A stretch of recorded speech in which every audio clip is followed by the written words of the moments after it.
What's going on, everybody? How's it going, Andrew? It's going well. How's everybody doing? How you doing, Neo?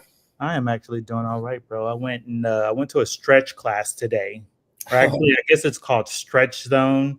So do you know like the I guess it's like a new trend where you go and the people like stretch you and Oh, interesting. How was yeah, that? it's not like yoga. I enjoyed myself. I was a little nervous at first because the dude was like sumo wrestler size. I It was sounds like they got to put force into that sort of thing. So it's like forceful yoga. Yeah, I was afraid it is. That's exactly what it is because it really got my blood going. And as you probably already know, like I used to do gymnastics when I was younger, and so I haven't really stretched like in a disciplined way since those earlier years, and Yeah. now I feel like my body is just turning into an old man, and so I went to the stretch class, and the person stretching me out. I'm going to go again next week, and hopefully I can get my hips together because I want to get back into skating. Like me and my spouse, we would go to the roller skating ring out here. Nice. Once the Big incident, in Atlanta. Those places are fun in Atlanta. yeah, and actually I rode past Cascades the other day, which was it's an icon in the Atlanta area. But in Tulsa, it's Skateland. That's a spot Yeah. that I grew up in. But I would always see people skating with their feet out. And so I've always wanted to do that, but I can't do it because my legs just don't move that way. So, you got to do the forceful yoga. right. I got to do the forceful yoga to be able to do that. What about you? How's your day going so far? Pretty good. It's sunny here. It's not too hot, not too cold, but it's definitely not too cold here in Oklahoma. So, but yeah, productive day. Just paying attention to the news right now. A lot of stuff going on as usual. Right. A lot of stuff going on news. And if you're tuning in on our Substack, which is really what this is for, it's for our Substack audience. Already see folks tuning in. Let us know where you're at. Thank you for joining us at Black Ink Inside the Black Wall Street Times. I'm Nehemiah Frank, founder, editor-in-chief of the Black Wall Street Times.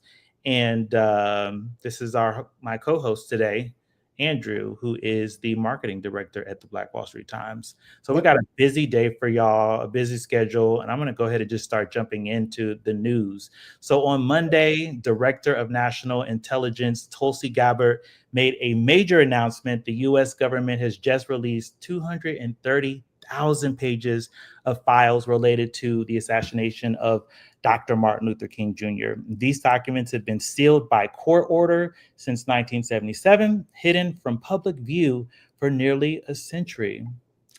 Why do you think that they would suddenly decide to release all of these documents? It's almost like people of all sides of the spectrum have been talking about one particular issue that we would like them to address, and they decided to throw us a bone.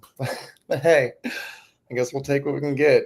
We'd also like the other thing, but yeah. It seems like President Trump is throwing a lot of bones these days. Yeah. I heard that the family didn't get a chance to review all of the documents and that they were actually released early. So much so that Bernice King, actually, the daughter of Dr. Martin Luther King Jr., civil rights icon, actually posted this on X. I love it. Really love it. Now do the Epstein files. I just don't understand why it's so hard to just not, why can't they just release these files? Like, what is what are they protecting, or who are they protecting? I mean, do we want to get sued or yeah, I think we know. I think we all know who they're protecting. I think it's like if you paid attention to the history, we know the history at this point. But yeah, I mean the relationship's there, the evidence is there. It's almost like at this point you can lead a horse to water. It's all as much as we're all looking for the validation and the vindication, but at this point we're also looking to hold people accountable. I think that's the biggest thing at this point. Now the question is anybody in the government at this point just going to get this out? I think there's a lot of rumors right now of just like the distrust within his administration. I think he's very paranoid, and he doesn't know who to really trust when it comes to who does have the information and who doesn't. So, and not to mention, obviously, Elon, I don't think Elon saw anything, but I think Elon and him had some buddy conversations. So the hilarity that it was, like the putting that out there in their little banter and then retracting it, like, oh, well, I think we're at this point where it's just like, all right, let's just rip the Band-Aid off and let us look at it.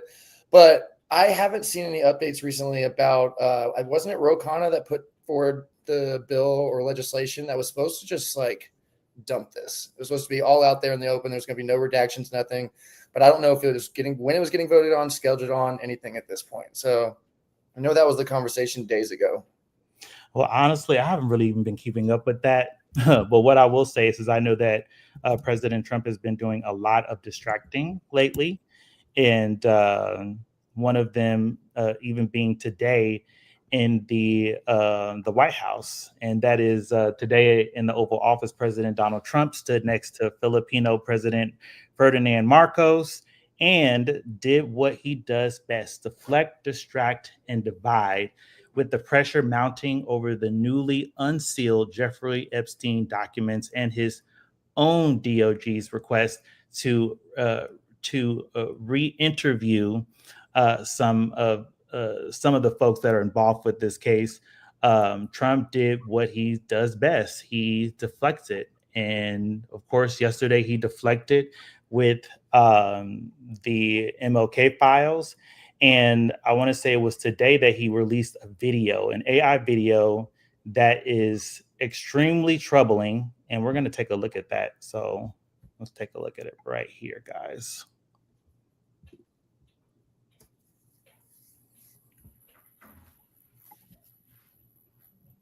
Gotta love technology.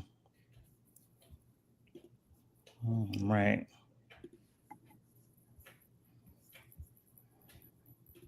Let's see. How do we get that up? There we go. It does look like we have an update as of a couple hours ago, so we'll go into that after. All right. So this is the new infamous video that is going around that people are watching. And I am going to play it as soon as I get my screen together. All right, here we go.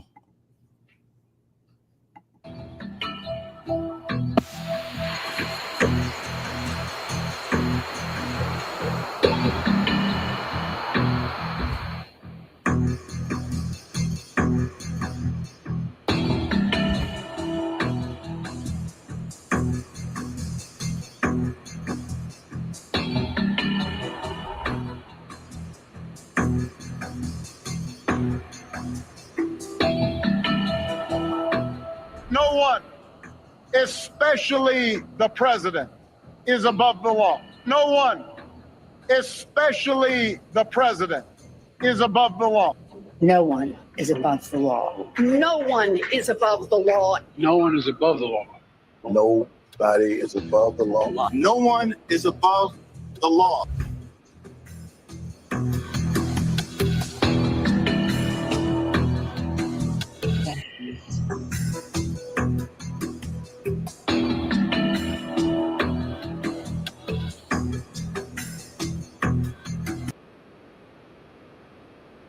Wow.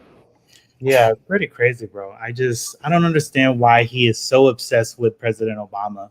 But I think it comes down to he knows his bases. If we back up in his history, let's be very clear. He was still just the bumbling host off of a TV show until his racism during the Obama era got him political popularity for the first time that was actually tangible.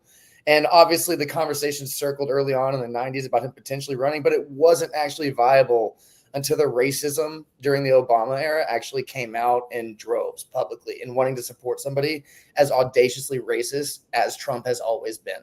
So he's always used Obama as a scapegoat from the beginning of his political career at this point. That being said, what I just found basically says that the House just canceled the vote, the last day of votes before summer break, because it was they were going to be passing bill laws and on Thursday, and now they're just going to be recessing on Wednesday instead. So while there was supposed to be a vote taking place to potentially release these and change the rules on how they would kind of go about it, then not happening yet. So that is horrible. I hate that. yeah. You know, so today at the press conference, while he was, of course, deflecting, President Trump was deflecting in front of the cameras. One of the things that stood out to me that I hadn't heard for quite a few years is President Trump pronouncing President Obama's full name, and he actually said that today at the press conference. So he said he made it a point to say Barack Hussein Obama, but intentionally. And I thought it was very interesting how he signaled out Obama's middle name, Hussein, and he did it to the former president to remind America, especially white America, that Obama isn't one of us, that he doesn't have a name like John, which is, I believe, Trump's middle name, or William. And, you know, I think that he's an asshole for doing that. Yeah, absolutely. He's playing into the racism he used during the 2000s when it came to 9/11.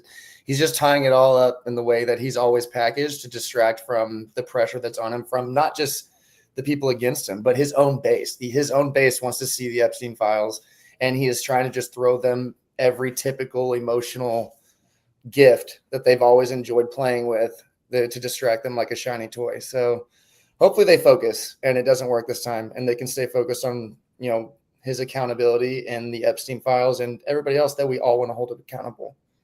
All right. That's good. So the next thing that we want to talk about is an incident out of Florida. Some of our attorney friends are actually headed there now. We were going to have them on, but they are actually headed to assist Attorney Crump in another excessive use of force against a person of color in this country. And so we're going to take a look at this video. We're actually going to watch 2 videos. We're going to have a conversation about it.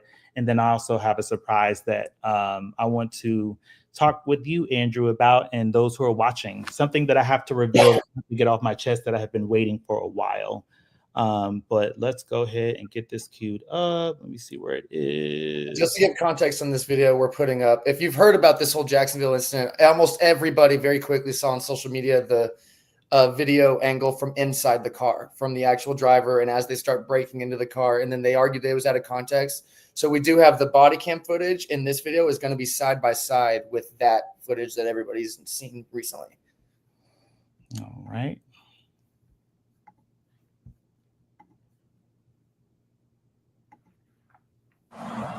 Yeah, Florida 24 Bravo Echo Charlie Whiskey on a silver Kia. I don't know how this.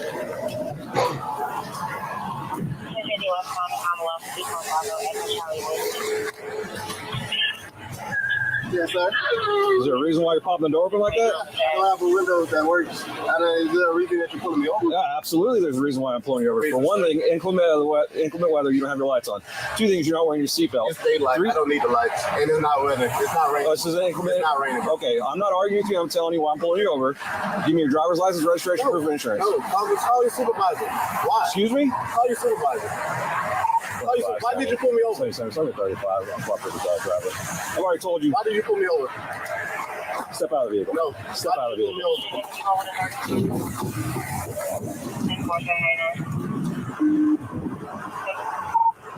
25 seconds. For 94, the driver just slammed the door and locked it. Call your supervisor. Yep.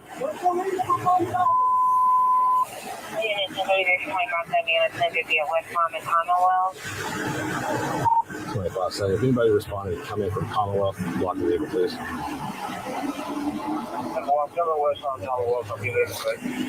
Keep your hands where I can see them, sir.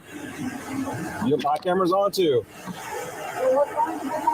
I've already told you. Okay. Okay. Right now you're under arrest for resisting. You understand? You're under arrest for resisting. The longer you take us on, the worse it's going to be.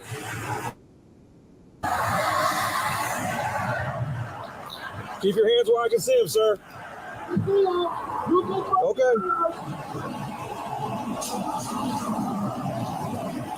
Here we go.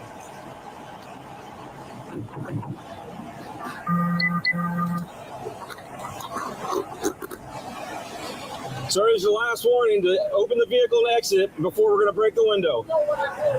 Open the door and exit or we are going to break the window. Open the door and exit or we are going to break the window. Well, we're conducting a traffic stop right now. You need to. No, he's under arrest. Hey, a lot of what I'm going to Open the door and exit. You are under arrest for resisting. Still a traffic stop. Open the door and exit. You are under arrest for resisting.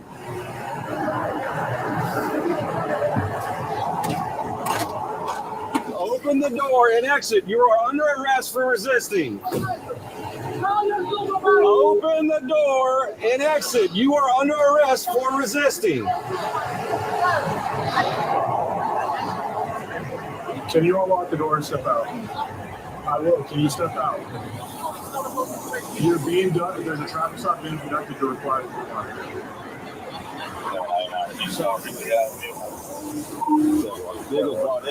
Yes. Just walked it up. Put the window down. Correct. Try to talk to Huh? Okay. So what did he ask for when he I guess, when he pulled me over, he walked up, opened my door, my window over, right? And then I said, so what I did wrong? Yeah. He said, well, for one, your headlights are off under this weather. I'm like, there's multiple people headlights. Okay, that's still and then there's no rain. It doesn't matter. You're still required to have headlights on. Where, can you pull that law up? Huh? Can you pull that law Yeah, up? when you step out of the car, I will. Hey. Can you call your supervisor? Huh? Can you call your supervisor? All right, go for it. Exit the vehicle now! Exit the vehicle! Show me your hands. Here.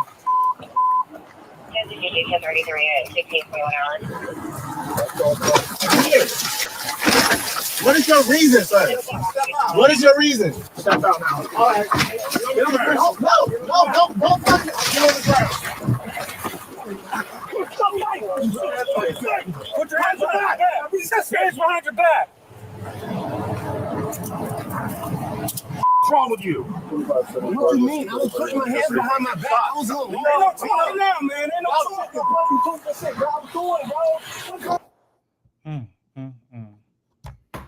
That is wild. That's my first time watching the whole video. And it really just takes the breath out of me. My goodness. I can imagine that, you know, the second the officer told him to get out of the vehicle, the fear set in instantly. You know, like, what's going to happen? Am I going to make it home? You know,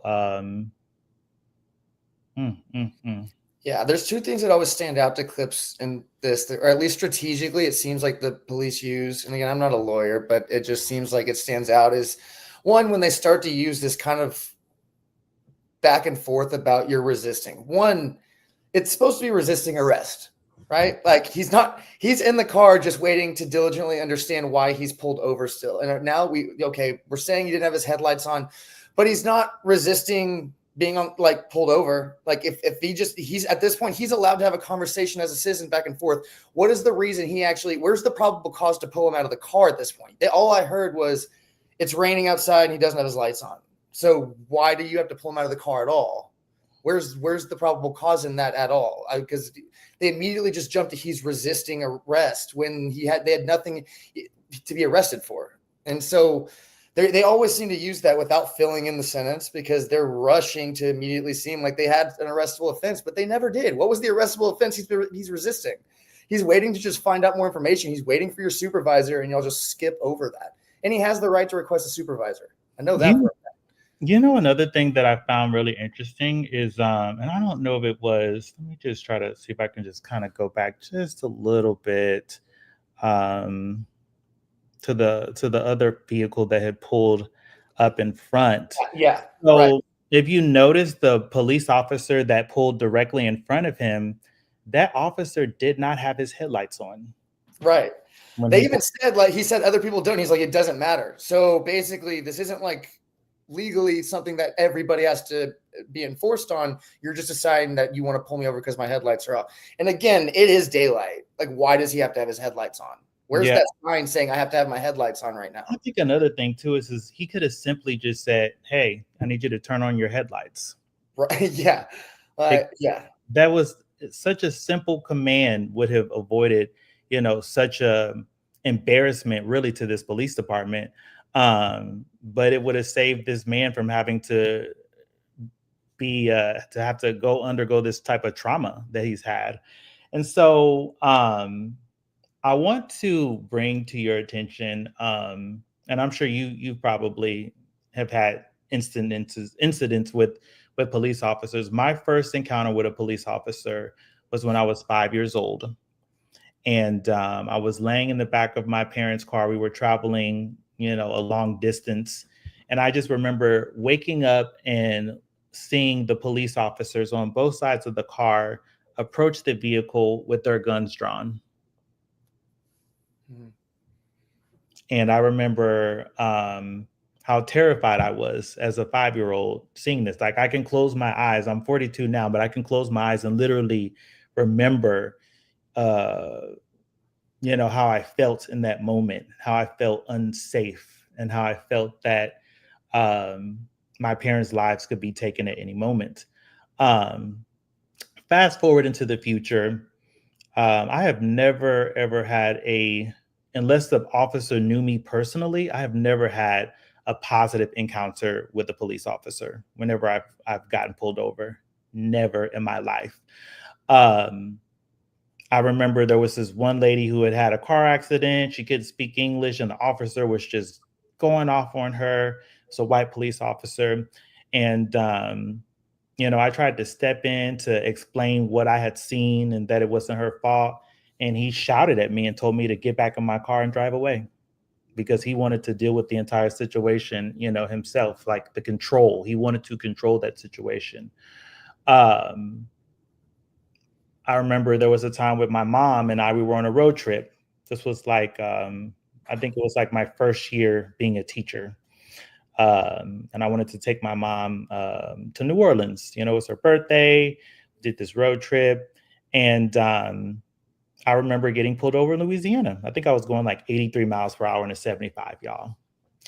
And the police officer told me to get out of the vehicle. Had no reason to tell me to get out of the vehicle. All he could have just said, "Hey, you were speeding, slow down," or "Here's the citation," or "Here's a ticket." But he wanted to escalate it. He wanted to control me and put the fear into me. That's what I believe what was happening in that moment, because I don't believe that there was any type of reason for him to pull me out of the vehicle, right? So I just complied. I want to make sure that I go home. You know, my one of my best friends and mentors lost her twin brother, Terrence Crutcher. And so I don't want to, one, you know, lose my life, but two, I don't want my community or family to have to deal with that type of trauma again, because it was very painful to have to deal with it as a community. Yeah, absolutely. And so I got out of the car. I walked, he said, walk, you know, to the back of the car. I actually walked with my hands up. And I guess he thought that that was extra. So he was like, "Why are your hands up?" And said it in such a, you know, demeaning way. Yeah. Well, I can tell you, I grew up in Atlanta, obviously, and I have a lot of experience with cops, but I can tell you the earliest memory I have an experience seeing a person of color deal with cops, because it is also the first time I saw somebody got shot. And so I won't go vividly into detail because I know this is going to be graphic for a lot of people, but I'll give the highlights of it. I was 10 years old, and my family decided we were going to drive to Macon, Georgia to get me a puppy. Drove the 2 hours, pulled up to a light, and we were about 10 minutes from the farm. And I looked right outside the car, and there was a cop car pulled over the sidewalk, and a cop standing over the hood of his car pointing at a man standing on the sidewalk about 15 feet down the road. And my brother rolled down his window slightly, and we could hear him yelling, "Get on the ground, get on the ground." And the guy wasn't moving. We couldn't really hear what he was saying, but there was a slight movement, and the cop shot 4 times. And at 10 years old, we watched him drop to the ground, and my mom screamed, was like panicking, yelling at my dad to drive, and he drove off. And my mom turned around because we were behind the cop, but she was just so concerned about, was everybody okay? And me and my brother just kind of looked at each other. It was like, yeah, we're okay.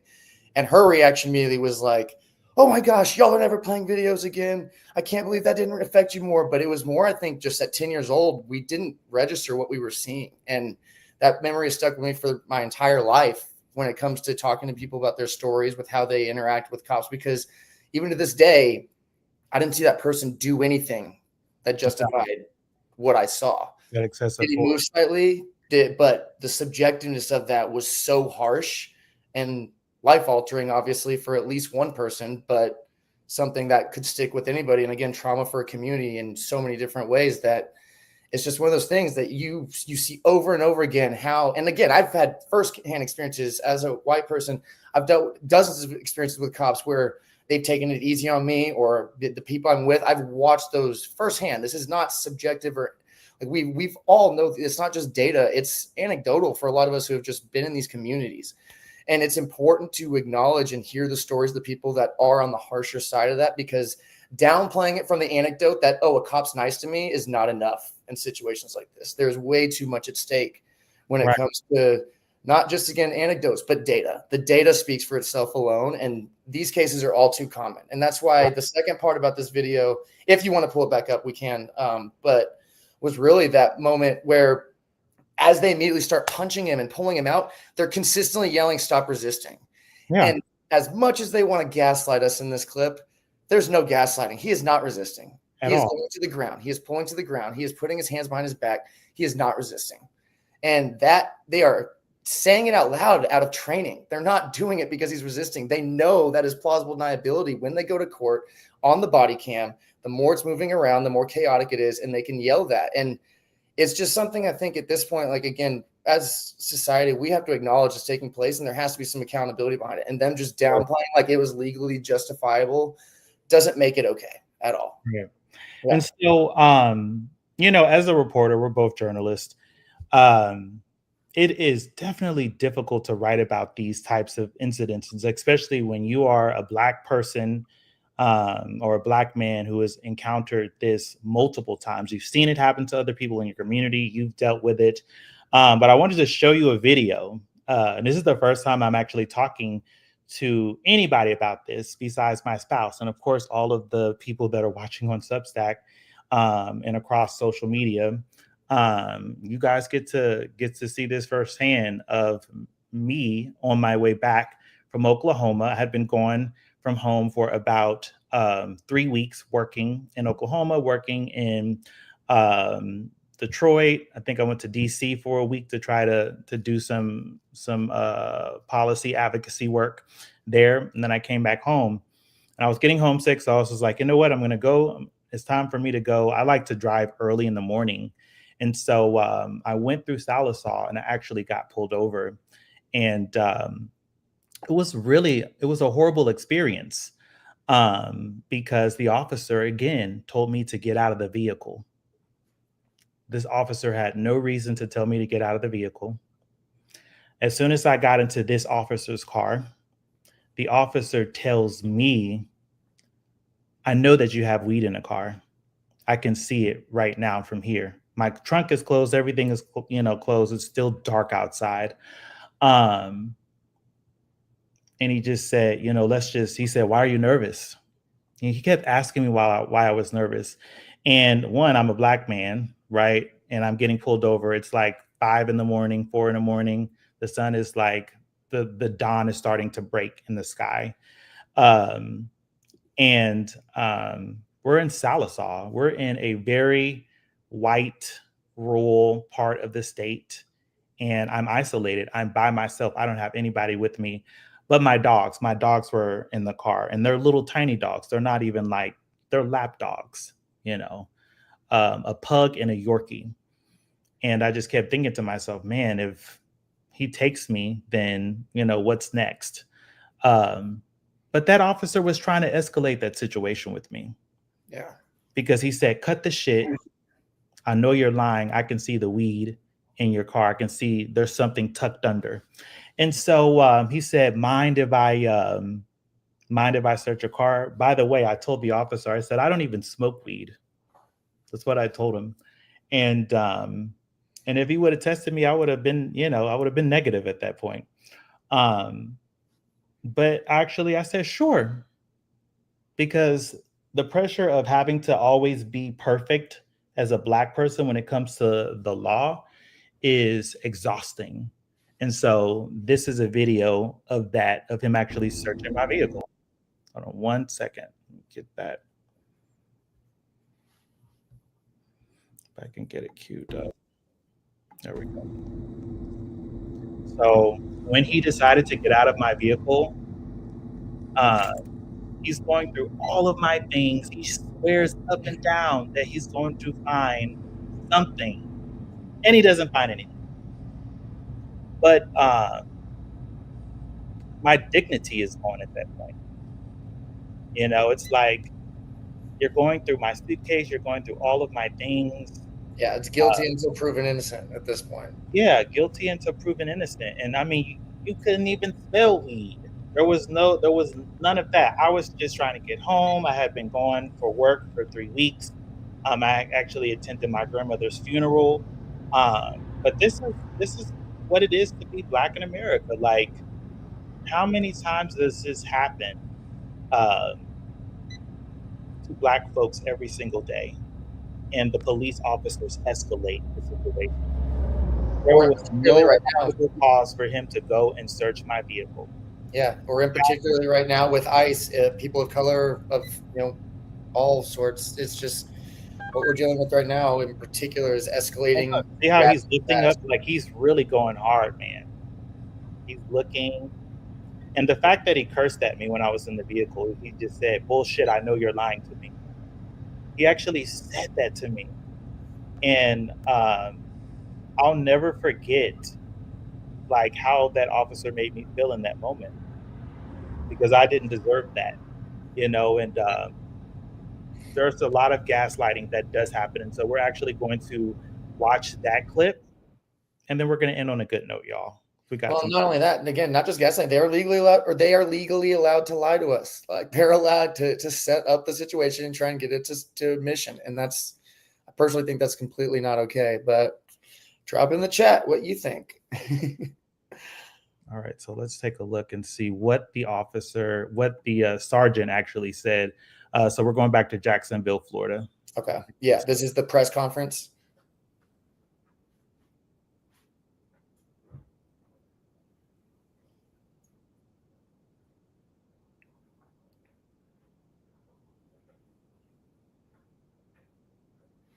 All right, you guys can't see it yet. Let me try that one more time. There we go. Of William Anthony McNeil Jr.'s arrest on February 19th of 2025. Yesterday, while I was in church, JSO became aware that cell phone camera footage purportedly of this arrest was circulating on social media. In my direction, the agency immediately began both a criminal and administrative review of the officer's actions. These administrative reviews are ongoing, but the state attorney's office has determined that none of the involved officers violated criminal law. Even though the administrative review has yet to be completed, we are releasing the body-worn camera footage today because Officer Bowers has consented to its release and waived his officer's bill of rights pertaining to the discrete piece of evidence. Because the administrative review is pending, the officer's bill of rights prevents me from releasing any additional information beyond these videos, as it is confidential under Florida Statute 112.532. As JSO's leader, I have vowed to be open and transparent with the public that we serve. Whether the information shared reflects well in this agency or not, I have always done my very best to tell the public exactly what's going on within the agency. When there are allegations of officer misconduct, our agency thoroughly investigates those allegations. When allegations of officer misconduct are sustained, we hold officers accountable, as I've done many times in the past. In this case, the cell phone camera footage that began viral circulation over the weekend does not comprehensively capture the circumstances surrounding this incident, and that is to be expected. Part of that stems from the distance and perspective of the recording cell phone camera. Another part of it stems from the fact that the cell phone camera did not capture the events that preceded Officer Bowers' decision to arrest McNeil. Moreover, cameras can only capture what can be seen and heard. So much context and depth are absent from recorded footage because the camera simply cannot capture what is known to the people depicted in it. As a 33-year law enforcement officer, I understand the importance of thorough and complete investigations. One piece of evidence considered in a vacuum without any context can lead to skewed conclusions. When incomplete cell phone camera footage becomes the basis on which public opinion turns, the results can be equally faulty. A rush to judgment, whether it be in a criminal investigation or in a court of public opinion, can lead to flawed conclusions. Tonight, I'm sharing the footage from the body-worn cameras of the arresting officer, Officer D. Bowers, and two of the assisting officers, Officer D. Miller and Officer G. Curse, so that the public has more complete understanding of this incident. Before I deliver the currently available information and play the relevant body-worn camera, I want to be clear about something. Yes, there absolutely was force used by the arresting officers, and yes, that force is ugly. But as I've said many times before, the reality is that all force, all violence is ugly. And just because force is ugly does not mean it's unlawful or contrary to policy. But moreover, I want to provide the public with some background information pertinent to this. Justified. Since January 1st, 2025, Jacksonville Sheriff's Office has been involved in. So at that point, obviously, yeah, we're allowed to do it. We get that part. And thank you for releasing the body cam footage so we could know that we were gaslit during this press conference, because it didn't show anything. You know, it just goes to show that all skin folk ain't kin folk, as we like to say in our community, because you're gaslighting everybody who sees that footage. He put that entire, like 2/3 of that was talking about how it's all just like out of context cell phone footage. And fortunately, we just started with a side-by-side, because I honestly don't think the body cam footage made it look any better, if not worse. It made it look worse. I agree. Like, what part of the body cam footage does he feel vindicated? But you also hear he didn't use the word justifiable, or that it was like the it's ugly, it's this, but it's lawful. Okay, yeah, we get it. You're allowed to do it. But where in the moment of that body cam footage can you tell us he deserved, or that was even like, that it was vindicated to even respond that way? Right. Why is that not the conversation that he's having to hold them accountable? Instead, we get to hear his resume after he gaslights us. It's going to be interesting to see how this unfolds as the attorneys can collect their work and collect the evidence and do their due diligence. And we'll have to see what happens here. I hope that this young man gets justice, because, you know, it could have been de-escalated very easily. But I think that police officer, like many of them, was on a power trip. So anyways, I want to add to that real quick. This is very important. Why it's important for people with smartphones to have tools that will document your encounter, and not just, turning on the camera, because that video can be deleted by the police. I've mentioned it before. There are apps that do this. There are ways to set up on an iPhone, like free shortcuts to do this. I do have that available, like as a download for free for people. But in particular, there are tutorials. You can ask ChatGPT, set up the ability to, when a police encounters you, you tell your phone or you pull out that app to record it, and then it sends it to somebody else or uploads it to the cloud, so that evidence cannot disappear, or you're not waiting on the department to release that evidence to you after months. And so that's, I think, extremely important for people. What can I do in this situation? Yes, video record it, but look for the options that are going to pass that video on to somebody else if they stop the video immediately, so they don't have control on where that goes afterwards, and you can get defended tomorrow, not 6 months down the road. That's good. Maybe you can teach us do a digital class for everyone. Absolutely, yeah. And like I said, my website's MrEarthyBird.com. It is a tool under the tools for you section. It's completely free. There's instructions on my Substack on how to set it up for Android also, but it's not a charge thing. It's all just to help people. So thank you so much for joining us today, bro. We got a lot of people on Substack right now. I wish that we could pull the Substack comments onto the screen because y'all are over there chatting it up. It was total bullshit. That's right. But also, if you see the little banner scrolling at the bottom, y'all, we're the Black Wall Street Times. We're rooted in Tulsa, but we speak to the world. Some of us are in Tulsa reporting. Some of us are in Oklahoma City or Norman or across the country. We've been going since 2017. And if you would like, we would love for you to support us by subscribing to our Substack and buying something from our store. I had the mug, bro. I forgot. You lost the mug already. I'm gonna bring the mug tomorrow so you guys can actually see what types of merchandise that we have at our digital store that supports the Black Wall Street Times. So my mug just came today. Have not opened it. I was planning to open it today, but I did not. But yes, support us. You can do it for $80 a year. You can do it for $8 a month or $250 to become a founding member. And thank you so much for joining me, brother. Yeah, absolutely. All right. Well, we're going to keep this train moving, y'all. I have a special guest coming up, a good friend of mine's. And so we're going to start it off like this. Circle Cinema just turned 97. Circle Cinema is a movie theater that has been in Tulsa for 97 years. And they celebrated in a big way recently. Last week, the Tulsa Landmark unveiled 4 new medallions on its Walk of Fame, which is its version of the Hollywood Stars in Tulsa, honoring legendary Oklahomans who've made their mark on the film industry. And so the honorees included Hollywood actress Vera Miles, Tulsa filmmaker and screenwriter Hank Bird, the late Academy Award-winning actor and rodeo cowboy Ben Johnson, and acclaimed production designer William F. Matthews. It was a powerful moment. The public ceremony brought out the honorees, their families, and the community to celebrate their trailblazers. And after the unveiling, folks gathered for cake, refreshments, and a lot of storytelling. Hank Bird, one of this year's honorees, said it best: Circle Cinema has always been at the forefront of inclusivity and a champion for independent filmmakers. This award is an honor and a full circle moment for me. That is what Hank said.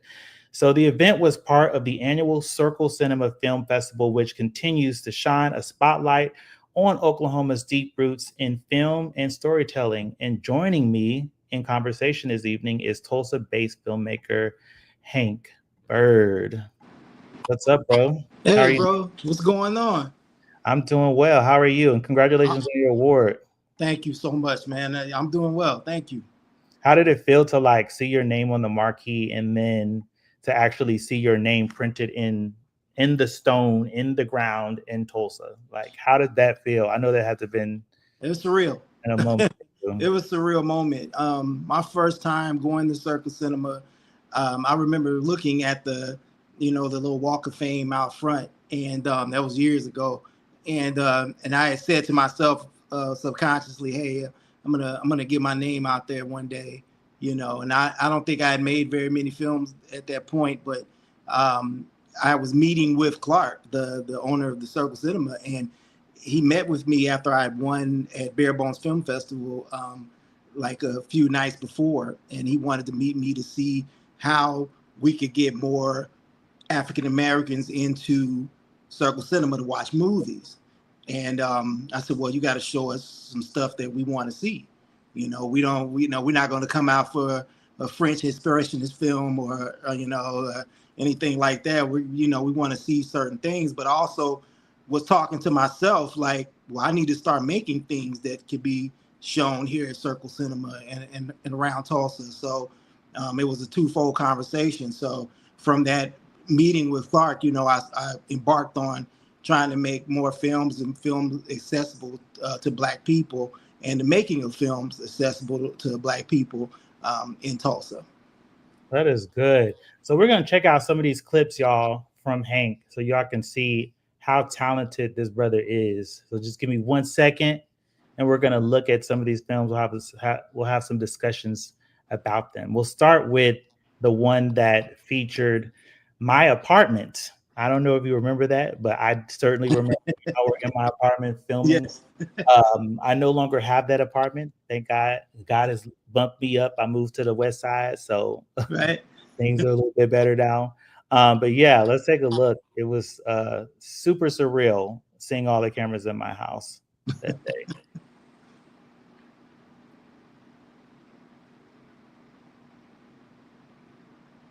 I'm gonna start off with Blurs.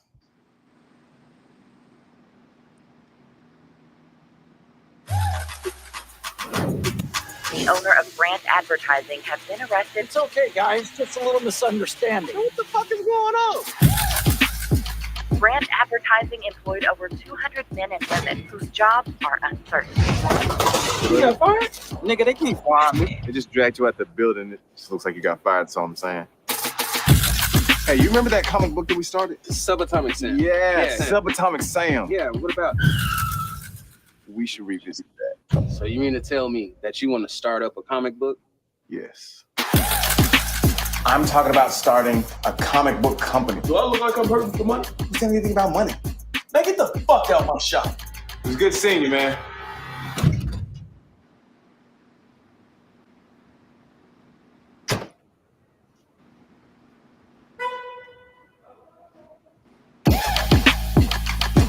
Black Power.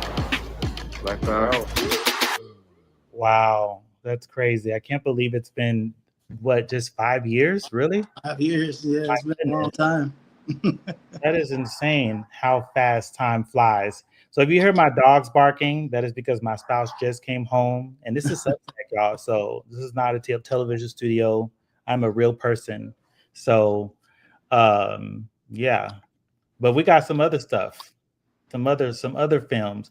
So you mean to tell me that in 5 years you had gone from that to producing a film that featured this guy? And just don't give it away. Let me share this. Let's see where we at. Let's see. Make sure we put the right clip up. All right. So 5 years later, actually 4 years later, this is insane to think how fast.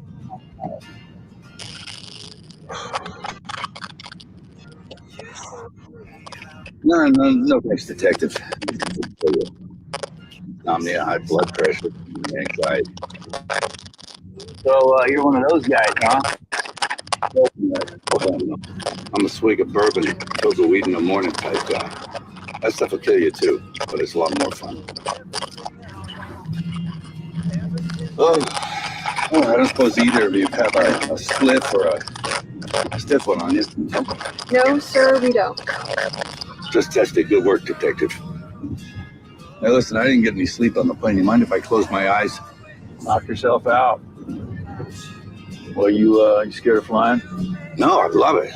These flight attendants on these private jobs, they play with enough booze to put your lights out, but there was no flight attendant. Well, we can take you by your hotel, give you a chance to get some rest, and maybe. Oh, no. I want to go straight to HQ. I want to be on a plane and out of here by the end of the week, you know? But looking at the file, I want to spend as much time on this one as I possibly can. You play golf, detectives? A little bit. You? Occasionally. You? No. If you dig any more holes in that boneyard, you can have a back nine. Wow, that is amazing. So, like, as a young, when you were a kid, did you ever think that or get some feedback? I don't know where this is coming from. Mm-hmm. I think it might be me. But really quick, as a kid, did you ever think that you would grow up and be in this industry and making waves like what you're doing now? Yes and no. Yes and no. I knew that I would be involved in film some type of way. I originally wanted to just be a writer. I wanted to be a writer. I just, I had the dream that one day I'm gonna write the great American screenplay. They're gonna pay me a bunch of money, and and I'm gonna live happily ever after, in my mansion or whatever. But yeah, that rarely happens to anybody. I always say you got a better chance of getting struck by lightning in the same ass cheek than to somebody pay you a lot of money for a script. And so I became a filmmaker out of necessity. I started being a director and producer and all that out of necessity because, as many people know, it's just hard to get your own content put out there or get somebody to put money behind your content. And with that clip you showed, Boneyard, I was actually a writer on that film. I wasn't a producer; I was a writer on that film. And when I wrote Boneyard, because I wrote the initial probably 4 drafts of that screenplay, I had no idea who was going to be in it. So I wrote it on spec, meaning you don't know who's going to be in it. And once I got the news who all was going to be in it, I was like, wow, that's incredible. I didn't know that my work or our collective work would attract that type of actor, but it did. And so I'm really glad that the film did as well as it did, and we were able to get all over the world with that film and get good feedback on it. Wow. Well, brother, I'm so happy we had a chance to talk tonight. Thank you so much for joining me on our platform, the Black Wall Street Times. I know we've written about you extensively, but you and I have never really had a conversation about this. I wish that we could talk longer. We're going to have you back on so we can talk more. And we actually had 2 more clips to show you, but there's some audio issues. And so we definitely don't want to annoy anybody with the audio issues. But Hank, congratulations on your star in Tulsa and your medallion. We appreciate Thank you, man. I really appreciate that. I just, on the bigger and better things, working on new projects, and just can't wait to, get more stuff out to you guys. Are you allowed to share what's coming up in the near future? Well, currently, I have my book out, Love Bites, currently available, Kindle, Amazon, Barnes & Noble, and Lulu Bookstore. That's a speculative fiction book of 7 short stories. And writing another book right now called 6 to Midnight. It's going to be a very, very, very controversial book. It's going to deal with some of the issues you guys talked about in the earlier section about police brutality in small towns with African Americans. So it's going to be a very controversial story. Wow. And also working on another script project. Got that one. I got to keep a little hush hush, but yeah. So listen, I don't know what happened, but your audio seems to be working a little bit. It's working better. So do you mind if we share one more film? Of course. Good to go? Okay. So we're going to share one more film. We'll talk about that, and then we can call it an evening. 1 second, y'all.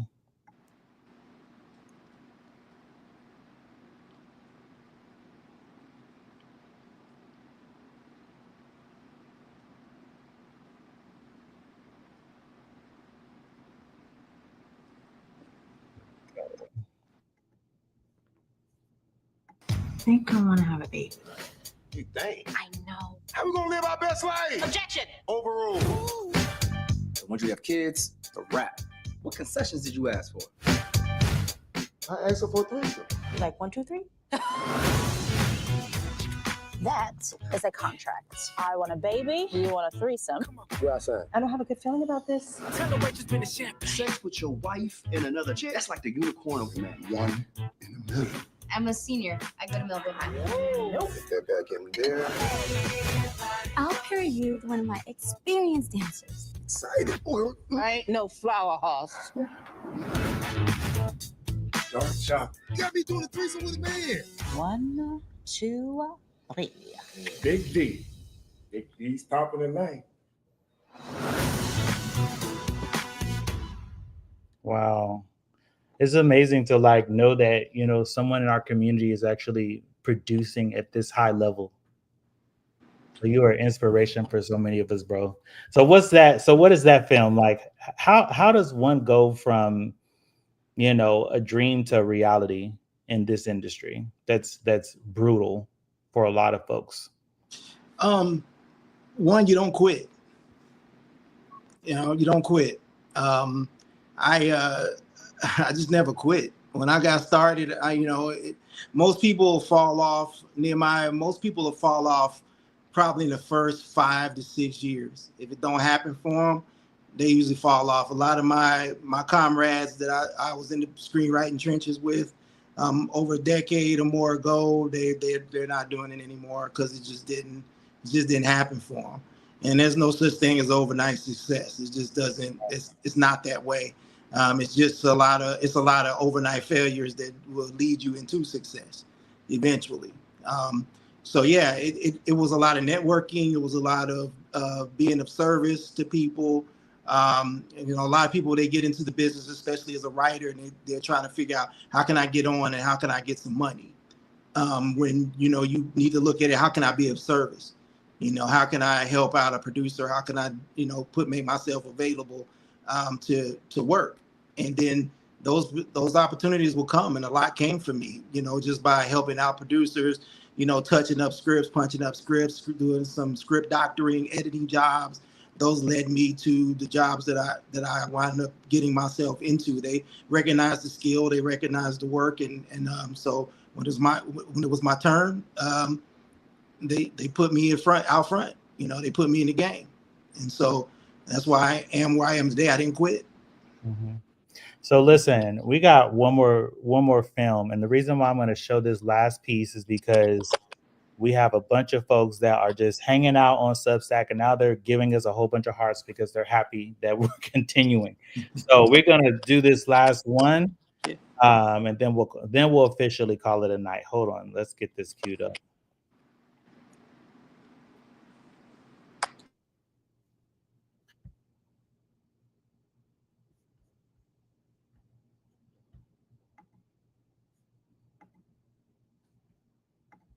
Make sure that we have audio for this.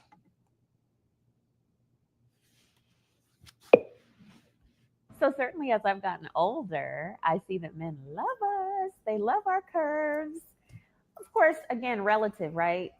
Every man has his own preference. So some men are going to want a woman who's a little bit smaller, a lot smaller. Some women like women who are very, very large. I mean, it's relative. It's subjective. But I think, especially being a woman of color, a Black woman, also moving in the Latin community at points, men in those communities and demographics like.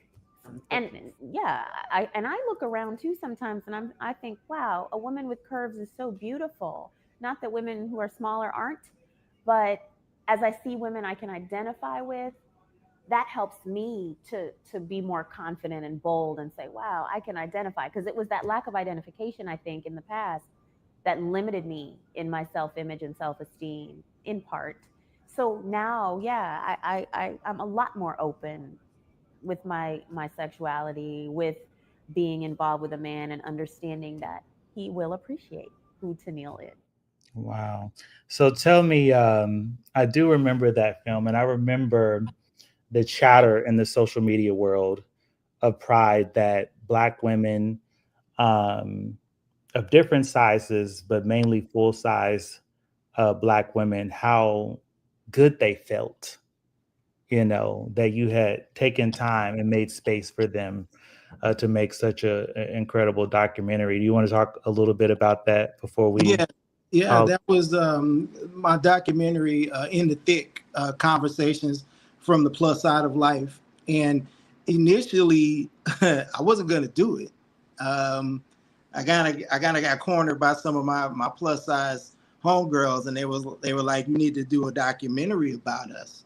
And I was like, "Absolutely not. I'm not doing that. I'm not, because I'm a man. I don't want no smoke. I don't want nobody to come after me and say I'm pandering or I'm trying to any of that. I didn't want nobody to come after me for that. But then once I started really doing my research and like talking to the women that were involved, there was 14 women involved in in this project. And, you know, Janelle Bent, who you saw, you know, Jerica Wortham, Miko. It was like a lot of women that I knew that were in my circle, my friends, we'll call my sisters, you know, who I decided to go ahead and interview and just really get their inner thoughts about being women of color for the most part, and being, you know, plus size and what comes with that.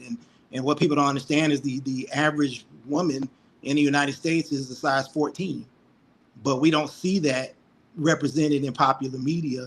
Wow. Unless, you know, that woman is either over sexualized or she's the butt of the joke. She's not seen as sexy or sexual in a healthy way, and often made to be the loud, funny friend. And I said, that's, you know, that won't do. So I made sure that when I made this documentary, even when I made Blurs, that I was, you know, using women of different sizes and shapes in there. Now I'm a father of 3 daughters, you know, who are different sizes and shapes.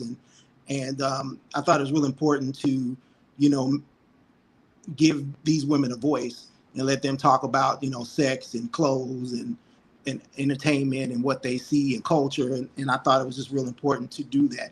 And so I'm glad it went well. I'm glad people really lashed on to it, and it started a whole movement here locally, and it spread out nationally, and the film did well. Wow. Well, bro, I guess it's that time. We had an hour. We're a minute over schedule, but I didn't want to rush you because I believe that everything that you needed to say, somebody out there is going to take it at value. So I want to say congratulations again. And, you know, I appreciate you. I know there are a lot of people in the community that look up to you and appreciate what you've done for, you know, not only adults or, you know, plus size women, but, you know, for kids in the community. So I hope that God continues to bless you and you continue to be a blessing to so many others, bro. Thank you, brother. I really appreciate that. Thank you. And just, you know, Black media has always been the heaviest supporter of me. And I love and appreciate you guys for embracing me and reporting about me. So thank you so much. Absolutely. All right, man. We'll see you later. All right, y'all. That is it. Remember, don't forget to subscribe. If you enjoyed this evening, we're going to try to actually do this every single night, 5 days a week. Now, there might be some days where I'm tired and I just don't feel like getting on camera, but this is Substack. So, you know, it is what it is. But your contributions, they go to support Black media, the Black Wall Street Times, and the many contributors, our managing editor, folks who do the graphics, the photographs, all of that. Your funding goes to keep us independent and to keep us going and to allow us to be able to talk about issues that traditional media cannot talk about. I am Nehemiah Frank, founder and editor-in-chief and host of Black Ink inside the Black Wall Street Times. Until next time, peace out.